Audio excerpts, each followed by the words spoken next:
Hi guys, good morning. কেমন আছো তোমরা সবাই? Welcome back to the channel. Welcome তোমাদের একটা নতুন ভিডিওতে। ইন্ট্রো পার্ট দেখে তো বুঝেই গেছো আজকে কি হতে চলেছে। আজকে তৈরি করব চিকেন কাটলেট। একটু আগেই বাজারে গেছিলাম, এই ব্রেস্ট পিসগুলো নিয়ে এসেছি। দোকানদারই ফিলে করে দিয়েছিল, তবে দোকানদার যেভাবে ফিলে করেছিল না, আমার একটুখানি মোটা লাগছিল, তাই বাড়ি এসে সেটাকে দুটো ভাগ করে নিয়েছি। মানে আমি আরেকটু পাতলা করে ফিলেগুলোকে কেটে নিয়েছি। তার সাথে নিয়েছি এক পিস গোটা লেবু, ওই 1.5 থেকে 2 ইঞ্চ মতো আদা আর একটা গোটা রসুন। একটা টিস্যু পেপার নিয়েছি, খুব ভালো করে ফিলেটাকে মুছে নিচ্ছি যাতে একটুও জল জল ভাব না থাকে। চিকেনটা যেহেতু আমি এখন ম্যারিনেট করব, তাই ফিলেটার গায়ে না কোনো ময়েশ্চার ভাব থাকলে হবে না। খুব ভালো করে একটুখানি মুছে নিচ্ছি। আমি এখানে হামানদিস্তাতেই সমস্ত কিছু একটুখানি থেতো করে নেব। আদাটা দিয়ে দিলাম, গোটা একটা রসুন নিয়েছি সেটা দিয়ে দিলাম, একটা কাঁচা লঙ্কাও দিয়েছি। এবার আমি ভালো করে এটাকে থেতো করে নেব।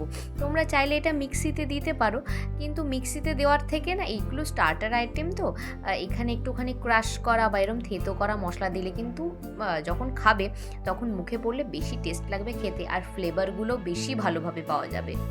তবে তোমরা চাইলে এর সাথে একটুখানি কিন্তু ধনে পাতা বা পুদিনা পাতা বাটা অ্যাড করতে পারো। আমি আজকে দিচ্ছি না। এখানে আমি আদা রসুন আর লঙ্কার যে পেস্টটা ছিল সেটা দিয়ে দিয়েছি, আর একটা গোটা লেবুকে চিপে দিয়ে দিচ্ছি। তোমরা এখানে লেবুর জায়গায় বা এনি চান্স যদি বাড়িতে লেবু না থাকে ভিনিগারটাও ইউজ করতে পারো। স্বাদ মতো নুন দিলাম, ম্যারিনেশনে কিন্তু নুনটা মাস্ট। তার সাথে দিলাম একটুখানি গোলমরিচের গুঁড়ো আর দিয়ে দিচ্ছি সাদা তেল। খুব ভালোভাবে এবার ম্যারিনেট করব। মশলাটাকে চিকেনের যে ফিলেটটা আছে সেটার এপিট ওপিট খুব ভালোভাবে আমি এখানে স্প্রেড করে দেব, যাতে চিকেনটা ম্যারিনেট হওয়ার পর একদম ফ্লেভারফুল হয়ে যায়। দেখো, চিকেন কাটলেট তো চিকেন কিমা দিয়েও হতে পারতো, তবে আমি আজকে বানাচ্ছি চিকেন ফিলে দিয়ে, একদম বিয়েবাড়ি স্টাইলে। খুব ভালোভাবে চিকেনটা ম্যারিনেট করা হয়ে গেছে। এটা মিনিমাম 1/2 ঘন্টা রাখতেই হবে। আমি এটাকে ওই 2 থেকে 2.5 ঘন্টা মতো রেখে দিয়েছিলাম। নেক্সট প্রিপারেশনের জন্য আমি এখানে 2টো ডিম নিয়ে নিয়েছি। 2টো ডিমকে ভেঙে বাটিতে নিয়ে নিয়েছি। তার সাথে একটুখানি নুন আর গোলমরিচ মিশিয়ে খুব ভালো করে ফেটিয়ে নেব।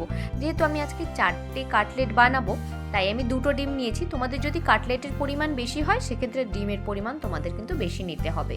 একই সাথে আজকে লাগছে ব্রেড ক্রাম্বস। দেখো, কথা বলতে বলতে এখানে একটা বিপদ অলরেডি আমি ঘটিয়ে ফেললাম।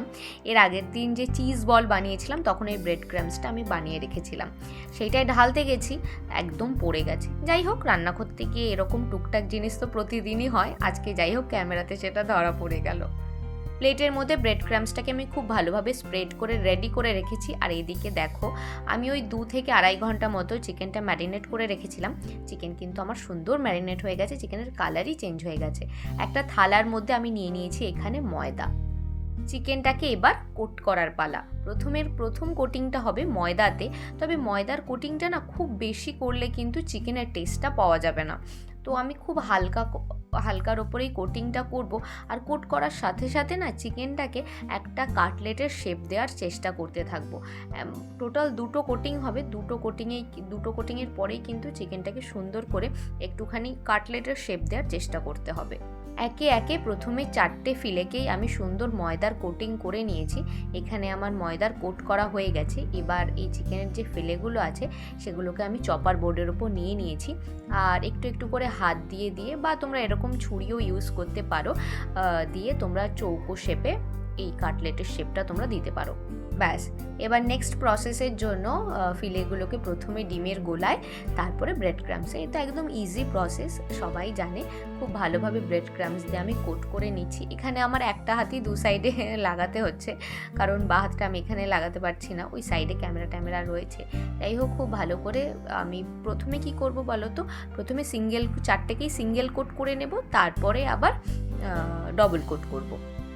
একে একে সমস্ত ফিলেগুলোকে আমি একইভাবে কোট করে নিচ্ছি। এখনই দেখতে এত ভালো লাগছে।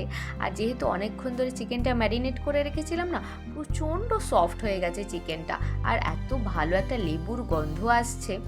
ডবল কোট করা আমার এখানে হয়ে গেছে, আর এখানে লাস্ট টাইমের জন্য আমি শেপ দিচ্ছি। দেখো কত সুন্দর একটা পুরোপুরি কাটলেটের শেপ হয়ে গেছে। আমি চিকেন কাটলেটের এই শেপটাই দিচ্ছি।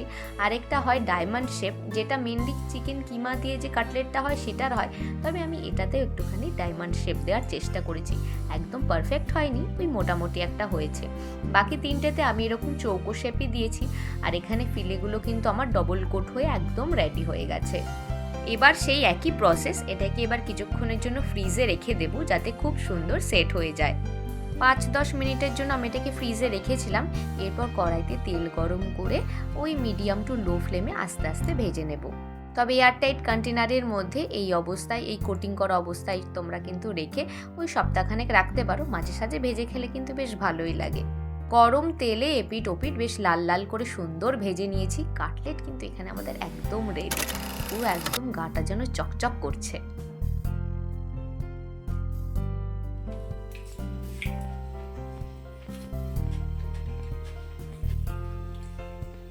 খুব সুন্দর হয়েছে খেতে, কিন্তু এত ভাজা পোড়া খেয়ে এ দেখো, কিন্তু খেতে সত্যি খুব টেস্ট হয়েছে। এটা তো আমি এখন তোমাদের দেখালাম, কিন্তু এটা আমি খাচ্ছিলাম। ভেতরটা একবার তোমাদের দেখাচ্ছি, দেখো ফিলেটটা জাস্ট একবার দেখো।